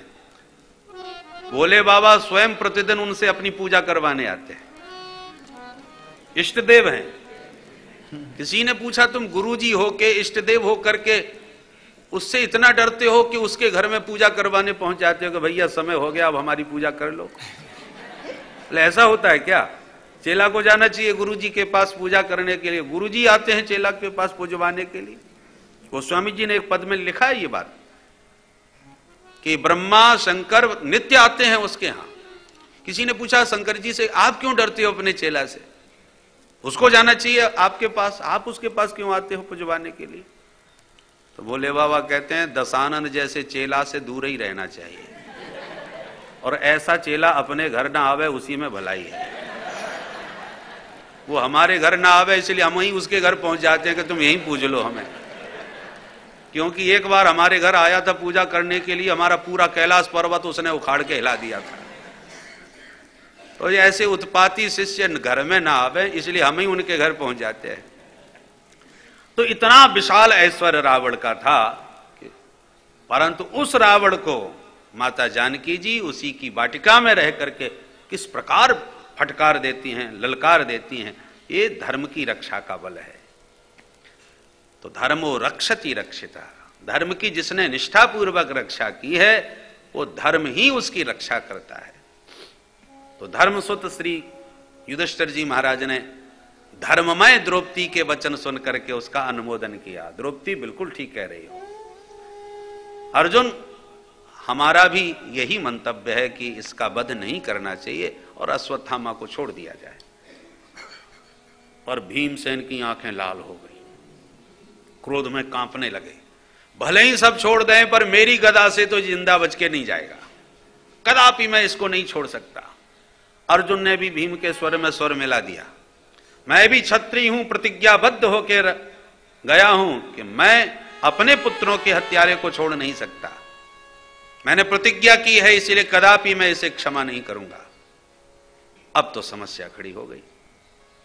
भीम अर्जुन एक स्वर में बोल रहे हैं हम इसको नहीं छोड़ेंगे, और द्रौपदी जी और युधिष्ठिर जी एक स्वर में कह रहे हैं कि धर्म के अनुसार तो ब्राह्मण पुत्र होने के नाते, गुरुपुत्र होने के नाते इनका किसी भी प्रकार से वध उचित नहीं होगा। अब बड़ी दुविधा, बड़ा द्वंद्व, मार दिया जाए कि छोड़ दिया जाए। अर्जुन ने प्रभु द्वारकानाथ से कहा प्रभु अब आप ही फैसला कर दीजिए, हम क्या करें? भगवान बोले हमने तो वहीं सुना दिया था ना, वहीं कहा था कि मारो, आपने नहीं मानी बात। अब यहां आकर के मामला फंस गया, अब हम कुछ नहीं कह सकते। सभी ने कहा प्रभु निर्णय तो आपको ही लेना पड़ेगा, क्योंकि हम लोगों के बीच द्वंद्व खड़ा हो गया, परंतु आप में सबकी श्रद्धा है इसलिए निर्णय आपको ही सुनाना पड़ेगा कि ऐसी परिस्थिति में अश्वत्थामा के भाग्य का क्या निर्णय किया जाए। भगवान बोले थे देखो भैया, जहां ऐसी परिस्थिति हो वहां पर फिर शास्त्र जो कहते हो सो करना चाहिए। तस्मात् शास्त्रम प्रमाणम ते, शास्त्र प्रमाण है। तो शास्त्र क्या कहते हैं शास्त्री जी आप ही बताइए ना। भगवान बोले तो शास्त्र के अनुसार तो निर्देश शास्त्र देते हैं कि ब्रह्म बंधुर्न हंतव्य आतताई वधार्हण। भगवान निर्णय सुना दिए, शास्त्र के अनुसार ब्रह्म बंधु न हंतव्य। ब्राह्मण, क्षत्रिय और वैश्य के आगे यदि बंधु शब्द लग जाए तो वो अधम वाचक हो जाता है। ब्राह्मण बंधु माने अधम ब्राह्मण, क्षत्रिय बंधु माने अधम क्षत्रिय, वैश्य बंधु माने अधम वैश्य। तो भगवान कहते हैं ब्राह्मण कितना भी अधम हो, कितना भी पतित हो, पर न हंतव्य, उसका वध तो नहीं करना चाहिए। अर्जुन का मुंह बुरी तरह लटक गया और भगवान की तरफ तिरछी निगाह से देखने लगे। हमारे खिलाफ निर्णय दे रहे हैं आप, हमारे विरुद्ध आपने फैसला सुना दिया। तो प्यारे अर्जुन की दृष्टि को देखकर भगवान बोले, नहीं नहीं, धर्मशास्त्रों में यह भी लिखा है आतताई बधारहण, आतताई कोई भी हो उसका तो बध ही अभिष्ट है, इसलिए इसने सोते हुए बच्चों को मारा है, ये घोर आतताई है, इसलिए हर हालत में इसका वध होना चाहिए। सभी बोले जय हो न्यायाधीश महाराज। ये आप सुलझा रहे हैं या उलझा रहे हैं? हम सब इसी समस्या में घिरे हुए हैं और आपको हम समाधान आपसे पूछ रहे हैं, आप वही समस्या पैदा कर रहे हैं। अभी अभी कहा था आपने ही कि ब्राह्मण कितना भी पतित भी हो जाए फिर भी उसका वध उचित नहीं है। अब आप कहने लगे आतताई कोई भी हो पर उसको छोड़ना नहीं ठीक नहीं है। तो फिर समस्या तो जहां की तहां रही, करना क्या चाहिए? भगवान बोले देखो, जो कहना था सो कह दिया, अब जो करना हो वो करो। पर समझ में नहीं आया। अर्जुन ने कहा स्पष्ट कीजिए, ये व्यामिश्रित वाक्य ना बोलिए। भगवान बोले देखो अर्जुन, युधिष्ठिर जी महाराज धर्मात्मा हैं, तुम्हारे ज्येष्ठ भ्राता हैं और सम्राट भी बन चुके हैं। इन सब दृष्टियों से इनकी आज्ञा का पालन करना तुम्हारा कर्तव्य है। वो जो कह रहे हैं सो करो, पर इतना ध्यान रखो तुम भी क्षत्रिय हो, अपनी प्रतिज्ञा मत तोड़ देना। तुम्हारा प्रण तो हर हालत में पूरा होना चाहिए और बड़े भाई की आज्ञा का भी तुम्हें ध्यान रखना चाहिए। अर्जुन ने कहा हे भगवान, ये टेढ़ी टांग वाले टेढ़ा ही बोलेंगे, सीधी बात करना आता ही नहीं। कन्हैया का हर काम टेढ़ा है और राम जी का हर काम सीधा सीधा है। राम जी का नाम ही देखो कितना सीधा है, राम, बड़े आराम से कोई भी बोल सकता है। और इनका नाम कृष्ण, जीभ ही चक्कर खा जाती है, ठीक से लोग बोले ही नहीं पाते हैं। पंजाब क्षेत्र में तो प्राय लोग किशन किशन बोलते हैं, किशन महाराज, तो बोलने में ही ठीक से नाम नहीं आता, कृष्ण लोग बोले नहीं पाते। भारत में राजस्थान में एक प्रसिद्ध शहर है किशनगढ़, यहाँ का पत्थर बहुत प्रसिद्ध है, होना चाहिए कृष्णगढ़, और कृष्णगढ़ बोल नहीं पाते, किशनगढ़, तो नाम ही टेढ़ा मेढ़ा। और नाम के ही टेढ़े मेढ़े नहीं है, कन्हैया जहां भी मिलेंगे टेढ़े मेढ़े ही मिलेंगे। चरण टेढ़ा, कमर टेढ़ी, गर्दन टेढ़ी, चितवन टेढ़ी, ऊपर का मुकुट भी टेढ़ा, बिल्कुल नीचे से ऊपर तक टेढ़े मेढ़े। और राम जी जहां मिलेंगे सीधे सीधे खड़े होंगे, सीधी सीधी बात बोलते हैं। और इनको सीधा बोलना आता ही नहीं, टेढ़ी मेढ़ी बात बोलते हैं, हर काम टेढ़ा। इनके चरित्र भी टेढ़े, राम जी के चरित्र सब सीधे सीधे, सीधी सीधी लीला है। राम चरित्र परम पवित्र और कृष्ण चरित्र महाविचित्र, सारी लीला बड़ी टेढ़ी मेढ़ी है। तो सामान्यतः व्यक्ति समझ नहीं पाता। तो अर्जुन ने कहा कि ये कहना क्या चाह रहे हैं। अर्जुन पक्के चेला है और महाभारत के प्रारंभ में अभी अभी गोविंद से गीता का ज्ञान प्राप्त किए बैठे हैं। अरे भाई, गुरुदेव जब शिक्षा देते हैं तो समय पर उसकी परीक्षा भी लेते हैं, इसको याद है कि सब भूल गया। तो गोविंद ने ज्ञान दिया था गीता का महाभारत के प्रारंभ में, अब महाभारत के समापन में उसकी परीक्षा भी मानो हो रही हो, और परीक्षा में अर्जुन पास हो गए। अर्जुन पक्के चेला हैं, गोविंद के तात्पर्य को तत्काल समझ गए कि कहना क्या चाह रहे हैं। गीता में भगवान ने कहा था कि मारना केवल गला काटने से ही थोड़ी होता है।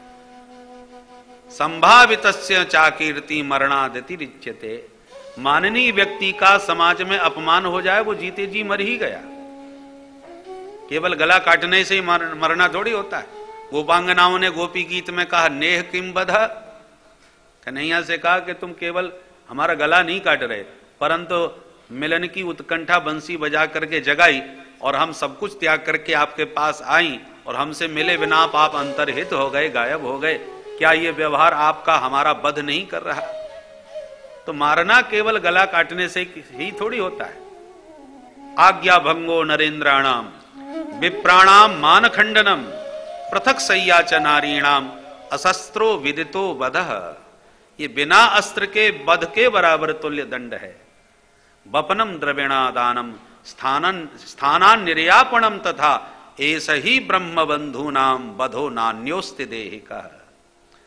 ब्रह्म बंधु का यदि वध करना ही पड़े तो उसको विरूप कर दिया जाए, उसे अपमानित करके भगा दिया जाए, यही उसका वध होता है। मृत्यु दंड थोड़ी दिया जाता है। अर्जुन को तुरंत स्मरण आया और अश्वत्थामा के सिर से दैदीप्यमान मणि को निकाला और स्थानान निर्यापणम धक्का मार के अपमानित करके भगा दिया। शारीरिक वध नहीं किया, पर यह अपमान वध के तुल्य ही हुआ। और अर्जुन ने सारी बात संभाल ली। अश्वत्थामा ने भी ठान ली कि अब इस वंश में पानी देने वाला नहीं छोड़ने वाला।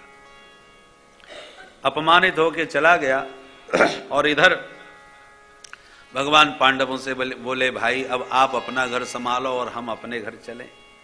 बहुत दिनों से आपके बीच रह रहे हैं, हमारा भी परिवार बहुत बड़ा है, सब प्रतीक्षा कर रहे होंगे, इसलिए आप लोग आज्ञा दो तो हम भी अपने घर चलें।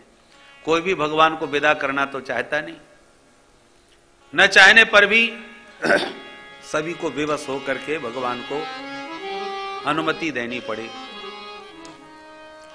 और जैसे प्रभु चलने को उद्यत हो गए, यथा योग्य सबसे मिले, पर बिना मन के ही सबको विदा करना पड़ रहा है। यथा योग्य मिलकर सबसे अनुमति पाकर भगवान की विदाई की तैयारी चालू हो गई। सुंदर रथ तैयार हो गया और भगवान रथ में बैठने को उद्यत हो ही रहे थे। एक कदम रथ में रख लिया, एक भुजा से रथ की ध्वजा को पकड़ लिया और एक चरण धरती पर है। एक भुजा से भगवान समस्त जो दंडवत प्रणाम कर रहे हैं उनको आशीर्वाद की मुद्रा में खड़े हो गए हैं, सबसे विदा ले रहे हैं। और उसी क्षण एक अबला चीखती चिल्लाती भगवान के चरणों में जा गिरी। पाहि पाहि महायोगिन देवदेव जगत्पते नान्यं त्वदभयं पश्ये यत्र मृत्यु परस्परम् यत्र मृत्यु परस्परम्। पाहि माम केशव पाहि माम। भगवान सावधान हो गया। क्या हुआ? जब ध्यान से देखा, अरे पांडवों की कुलवधू देवी उत्तरा, इस पर क्या संकट आन पड़ा? क्या हुआ देवी? उत्तरा त्राहि त्राहि करके भगवान के चरणों में शरणागत होकर के पुकार रही है, प्रभो आज मुझे आपके अतिरिक्त संसार में दूसरा कोई भी अपना रक्षक दिखाई नहीं पड़ता। न अन्यम पश्ये, इसको कहते हैं अनन्य शरणागति। द्रौपदी के ऊपर संकट पड़ा तो द्रौपदी ने अपने 5 पतियों को देखा। मेरे 5 पति बैठे हैं, मेरा कोई अपमान कैसे कर सकता है? जब 5 का सिर नीचे हो गया तो पितामह भीष्म को देखा, सबके गुरुदेव द्रोणाचार्य जी को देखा। सबसे जब आशा निराशा में परिणत हो गई तब द्वारकानाथ को पुकारा। देर कर दी। उत्तरा जी ने इतनी देर नहीं करी। पूरा परिवार खड़ा है, सभी लोग भगवान को विदा करने के लिए उपस्थित हैं वहां पर सभी की उपस्थिति में आके कहती हैं, नान्यम तद भयम पश्ये यत्र मृत्यु परस्परम। मुझे आपके अतिरिक्त दूसरा कोई अपना रक्षक दिखाई नहीं पड़ता। ये अनन्य शरणागति भगवान की। हुआ क्या? कामम दह तुमाम नाथ मामे गर्भो निपात्यताम। ये तेज पुंज कहीं मेरे गर्भ को नष्ट न कर दे प्रभु। मैं रहूं या न रहूं मुझे अपनी चिंता नहीं है, पर संतान बीजम कुरु पांडवानाम। आज केवल पूरे समस्त कुरुवंश का एकमात्र वंशधर जो मेरे गर्भ में स्थित है उस पर कोई संकट ना आने पावे, उसकी रक्षा करें प्रभु। उत्तरा देवी सिर्फ अपनी रक्षा की गुहार करती तो हो सकता है भगवान उन्हें बचा लेते और गर्भ नष्ट हो जाता, क्योंकि प्रहार तो गर्भ पर ही है। कुरुवंश का बीज नष्ट करना चाहता है अश्वत्थामा, पर उत्तरा जी ने अपनी रक्षा की बात ही नहीं करी, गर्भ रक्षा की प्रार्थना करी। और गर्भ की रक्षा भी तभी संभव है जब मां की भी रक्षा हो। मां की रक्षा के बिना गर्भ रक्षा कैसे होगी? इसलिए बड़ी कुशलता के साथ उत्तरा जी ने अपनी रक्षा की बात न करके गर्भ रक्षा की प्रार्थना करी। भगवान बोले मां भ्रष्ट, डरो मत। और सबके देखते भगवान तत्काल अंगुष्ठ मात्र नन्ना सा रूप बना करके देवी उत्तरा के गर्भ में प्रविष्ट हो गए। बोल भक्तवत्सल भगवान की जय। धन्य है उत्तरा महारानी। इस भारत भूमि की माताओं ने अपने गर्भ में ध्रुव और प्रहलाद जैसे भक्तों को धारण करके जन्म दिया। इस भारतवर्ष की माताओं ने श्री राम और कृष्ण के रूप में साक्षात परमात्मा को अपने उदरस्थ किया है। अम्बा कौशल्या कहती हैं, ब्रह्मांड निकाया निर्मित माया रोम रोम प्रतिवेद कहें मम उर्सो बासी यह उपहासी सुनत धीर मति थिर न रहे। जिसकी रोम रोम में ब्रह्मांड विहार करते हैं, हजारों ब्रह्मांड जिसके एक एक रोमकूप में है। जालांतर्गते भानु यत सूक्ष्म दृश्यते रजः। जैसे पहली सूर्य की किरण निकलती है और उसमें छोटी सी किरण में हजारों छोटे छोटे कण उड़ते नजर आते हैं सूर्य की प्रथम किरण में प्रातःकाल। ऐसी हमारे प्रभु के एक एक रोम में असंख्य ब्रह्मांड उड़ते नजर आते हैं। वह विराट ब्रह्म मेरे पेट में आ गया, समा गया, सर्व उर्वासी मेरा उदरवासी बन गया। आश्चर्य हो रहा है। यही बात देवकी मां ने भी कही। विश्वम यदे तत्स्वतनौ निशांते यथावकाश पुरुष परो भवान बिभर्ति सोयम मम गर्भ गोभूत अघोर्णलोकस्य विडंबनम हि तत्। बिभर्ति सोयम मम गर्भ गोभूत, वही तो मेरे गर्भ में आ गया।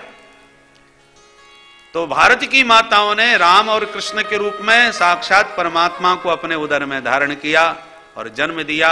भक्तों को भी जन्म दिया और भगवान को भी जन्म दिया। पर ऐसी जननी कोई नहीं हुई जिसके उदर में भक्त और भगवान एक साथ निवास किए। परम भक्त परीक्षित भी विराजमान है आज उत्तरा के गर्भ में, और साक्षात प्रभु भी पहुंच गए आज उत्तरा के गर्भ में अंगुष्ठ मात्र रूप बना करके। भक्त भगवान दोनों इस समय उत्तरा के गर्भस्थ हैं। भगवान ने परीक्षित को दर्शन दिया और परीक्षित ने नन्ही नन्ही आंखों से भगवान की रूप माधुरी का दर्शन किया। बालक का चित्त एकदम शुद्ध होता है, कोरा कागज। धीरे धीरे संसार के रूप रंग उसको देखते देखते उसके भीतर भरने लगते हैं। पर अभी तक तो परीक्षित ने संसार देखा ही नहीं है। उनके वह विशुद्ध निर्मल चित्त में पहली बार चित्तचोरी की चितवन स्थापित हुई है। छप गई वह छवि, कन्हैया की वह पावन छवि परीक्षित के चित्त में छप गई, स्थित हो गई।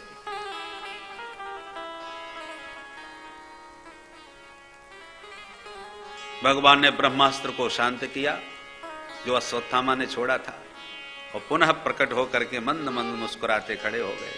उत्तरा महारानी ने तो चरणों में प्रणिपात किया और एक शब्द भी धन्यवाद का भी उनके मुख से नहीं निकला। पर भगवानों ने अभय दान दे करके पुनः चलने के लिए रथारूढ़ होने को उद्यत हुए कि कुंती मैया से नहीं रहा गया। दौड़ करके कन्हैया के चरण पकड़ लिए। भगवान तुरंत हाथ पकड़ के बोले, बुआ जी ये उल्टी गंगा मत बहाओ, आप मेरी बुआ हो, प्रणाम मुझे आपको करना चाहिए, उल्टे आप मुझको प्रणाम कर रही हो। कुंती मैया बोली, मैं अपने भतीजे को प्रणाम नहीं कर रही, मैं अपने भगवान को प्रणाम कर रही। बोलो राधे राधे राधे राधे। और प्रभु एक प्रार्थना भी साथ में करना चाहती हूं कि थोड़ी देर के लिए आप थोड़े मौन खड़े रहो, बोलो मत। भगवान बोले क्यों? बोले जब जब आपकी भगवत्ता, आपका दिव्य ऐश्वर्य मेरी समझ में आने लगता है, और जहां मैं उसके बारे में कुछ कहना चाहती हूं तभी आप बड़े प्यार से बुआ जी, इतने प्यार से मुझे बुआ जी पुकारते हो कि मुझे सिर्फ फिर भतीजा खड़ा नजर आने लगता है।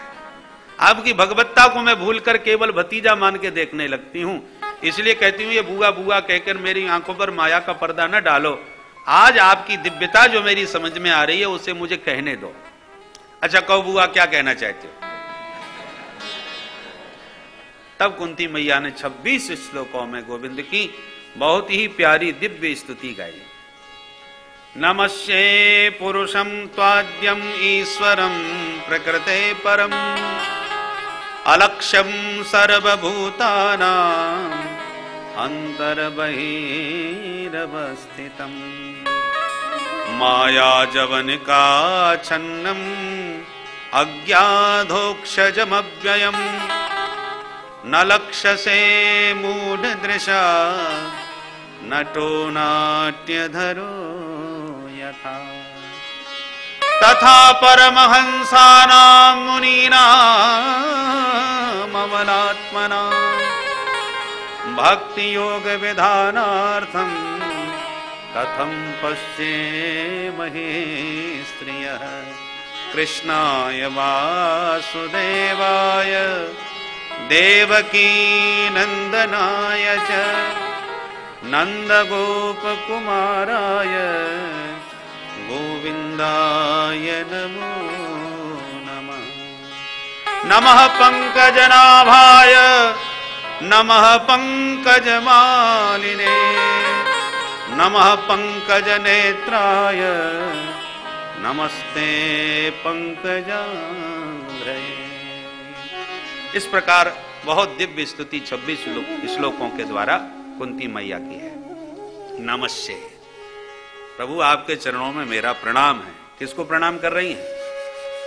आद्यम पुरुषम नमस्ते, साधारण पुरुष को नहीं, उस आदि पुरुष के चरणों में मेरा प्रणाम है। कैसे पुरुष हैं भगवान? पुरीसु शरीरेषु अंतर्यामी तया शेतेति पुरुषः, जो प्रत्येक पुरियों में देहधारियों में अंतर्यामी रूप से निवास किए बैठे हैं, उस आदि पुरुष, उस परम पुरुष प्रभु के पाद पद्मों में मेरा प्रणाम है। ईश्वरम, जो सबके ऊपर शासन करने में समर्थ हैं, सबके ऊपर जिनका शासन है। प्रकृति है परम, त्रिगुणात्मक प्रकृति प्रपंच से जो सर्वथा परे हैं। कौन है वो? अलक्ष्यम, कोई उन्हें जान ही नहीं सकता। तो रहते कहां हैं? बोले सर्वभूतानाम अंतः वही अवस्थितम, सबके भीतर भी घुसे बैठे हैं और कण कण में बाहर भी सर्वत्र वही विद्यमान है। सबके भीतर भी हैं, सबके बाहर भी हैं, सर्वत्र हैं, फिर भी अलक्ष्यम, फिर भी उन्हें कोई देख नहीं पाता, समझ नहीं पाता। यही चमत्कार है उसका। भाई जब सर्वत्र है तो फिर समझ में क्यों नहीं आते, दिखाई क्यों नहीं पड़ते? बोले माया के पर्दे में छुपे रहते हैं। माया जवनिका छन्नम, माया के घूंघट में छुपे हुए हैं। जिस पर रीझ जाते हैं उसी का ये माया का घूंघट उठा देते हैं, जिससे खींच जाते हैं उसी का घूंघट और बढ़ा देते हैं। कबीरदास जी महाराज कहते हैं घूंघट के पट खोल तो ये पिय मिलेंगे। तो प्रिय प्रियतम तो सन्मुख हैं, सर्वत्र हैं, पर मिल नहीं रहे क्योंकि घूंघट का पट पड़ा हुआ है। तो जब वो प्रसन्न हो जाते हैं, जिस पर प्रसन्न हो जाते हैं उसी का पट उघाड़ देते हैं, उसी का आवरण हटा देते हैं। मल विक्षेप आवरण, जब तक ये दूर व्यवधान दूर नहीं होंगे तब तक उसका निरावरण दर्शन कैसे होगा? परंतु उसकी कृपा के बिना उसे कोई जान ही नहीं सकता। और एक बात और, श्रृंगार रस के अनुसार भी यह जो घूंघट का पट है वो अपने कर कमलों से नहीं, प्रियतम के कर कमलों से ही निरावरण होना चाहिए।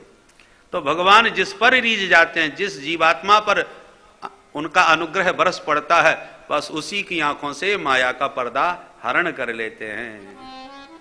सो जानहि जहि देहु जनाई, सो जानहि जहि देहु जनाई, सो जानहि जहि देहु जनाई, सो जानहि जहि देहु जनाई। जानत तुम ही तुम्हें होई जाई, तुम्हें तुम्हें होई जाई, जानत तुम्हें तुम्हें होई जाई, जानत तुम्हें तुम्हें होई जाई, सोई जाने जई हो जनाई, सोई जाने जई देव जनाई। प्रभु की कृपा के बिना उन्हें कोई जान ही नहीं सकता। वो जिसको जनाना चाहते हैं वही उन्हें जान पाता है, और जो एक बार उन्हें जान लिया तो जानत तुम्हें तुम्हें हो ही जाएगी। ब्रह्मविद ब्रह्मैव भवति। इसलिए कुंती मैया कहती है, प्रभु माया की जवनिका में, पर्दे में आप छुपे रहते हो। उदाहरण बड़ा सुंदर दिया। माया क्या है? जादूगर की विद्या। नटो नाट्य धरो यथा। जैसे एक जादूगर जब अपना खेल दिखाता है तो सबके नेत्रों को बांध लेता है, चक्षुरबद्ध करके, दृष्टिबद्ध करके। वो फिर जो दिखाना चाहता है दर्शक वही देखता है। वो नोटों की बरसात करके दिखा रहा है, किसी की गर्दन काट करके फिर जोड़ करके दिखा देता है, और हमको बिल्कुल सच्चा ही लगता है।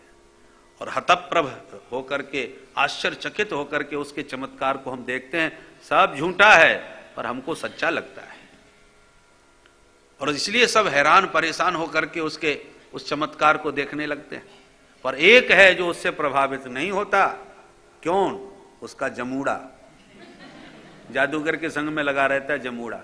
जहां उसने आदेश दिया, हाँ जमूड़े, बोले हाँ सरकार, तुरंत हाथ जोड़ करके सावधान रहता है। तो उसका जमूड़ा, उसका सेवक निरंतर उसका सानिध्य ग्रहण करके उसकी सारी गतिविधि को देखते देखते सनई सनई उसी जादूगर की कृपा से वो सारे रहस्यों को जान जाता है। अब रहस्य सब जान गया तो समझता है कि सब पागल बनाया जा रहा है, पर देखने वाले सब सच्चा समझ करके प्रभावित हैं। पर जमूड़ा उससे बिल्कुल प्रभावित नहीं, क्योंकि वो सच्चाई को जान गया है उसकी कृपा से। तो नटो नाट्य धरो यथा। जैसे उस नट का, उस जादूगर के खेल का दृश्य सब झूठा होने पर भी सच्चा ही लगता है, और उसकी कृपा के पात्र, उसके दास जमूड़े के अलावा इस रहस्य को कोई जान नहीं पाता।